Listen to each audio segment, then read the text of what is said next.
खुलुमबाय गोजोन फुंबिलिनि बयनिसिमबो गिबियावनो आंनि नार्जारी चेनेलाव नोंथांमोन बयखौबो बरायनानै लाग्रोनाय जाबाय। दिनै आं नोंथांमोननि थाखाय गोदान मोनसे भिडिअ लानानै फैबावबाय। आसा खालामो भिडिअखौ जोबजासे नायलांगोन।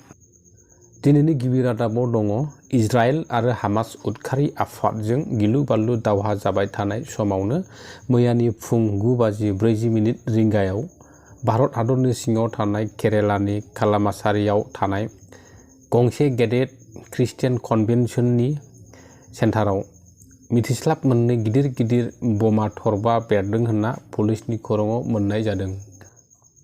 खौराङाव मिथिनाय बादिब्ला बै बमा गिदिर बेरनाय जाथाया इसोरखौ सिबिबाय थानाय समावनो बेरदों होनना मिथिदों। जाउनाव बै जाथायजों सासे आइजोनि जिउ खहाजों लोगोसे गोबां उन्दै गथ'फ्रा अरजों खामजादों आरो 40 जन सुबुंफ्रा गोब्राब जोखोम जादों। बै खौरांखौ मोननाय लोगो लोगो एनआईएआ बे जाथायनि सोमोन्दै नायबिजिरनो जागायबाय होनना मिथिनाय जादों। मख'थावना दि बे खौरांखौ सुजुनायसिमहालागै बे बमाखौ सोर आरो मानो बेरहोदों बिनि जेबो रोखा खौरां मोनथ'नाय जायाखै।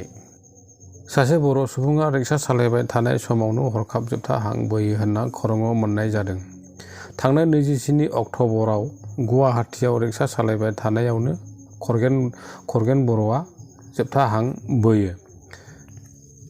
उदालगुरि जिल्लानि सिङाव थानाय कालाइगाव हालामनि बुयाखातनि खरगेन बर' होनना सिनायथिनाय जादों। रिक्सा सालायनायाव जोबथा हां बोनाय व्यक्तिखौ मिथिनाय बादिब्ला खरगेन बर'नि बिमानि मुङा रुंसारि माइना बर' आरो बिफानि मुङा रुंसारि नावरा बर'मोन होनना खौराङाव मिथिनाय जादों।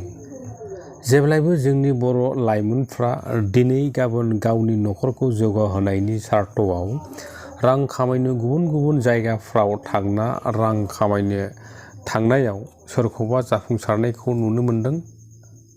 नाथाय सोरनिबा खाफालाव गावनि आगोमा जिउखौनो बावनो गोनां जानायखौबो नुनो मोननाय जादों बर'नि न'खराव। खौराङाव मिथिनाय बादिब्ला जम्मु काश्मीर पुलिसआ उदखारिफोरनि हेंथा स्पेशेल अपारेशन खालामनो थियारि जानायखौ सुलुङाव मोननाय जादों। जम्मु काश्मीरआ भारत हादरनि मोनसे सेन्सिटिभ जायगा। गोबां स्पेशेल कामान्ड'फोरनि हेफाजाब लानानै खालामगोन स्पेशेल अपारेशन।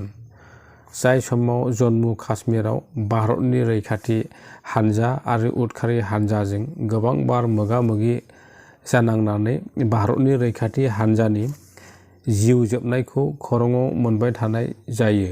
नाथाय बे खेबाव जम्मु काश्मीर पुलिसआ खना-खनला थाखोमानानै थानाय उदखारिनि हेंथा फिननाय लानो सिगांदों।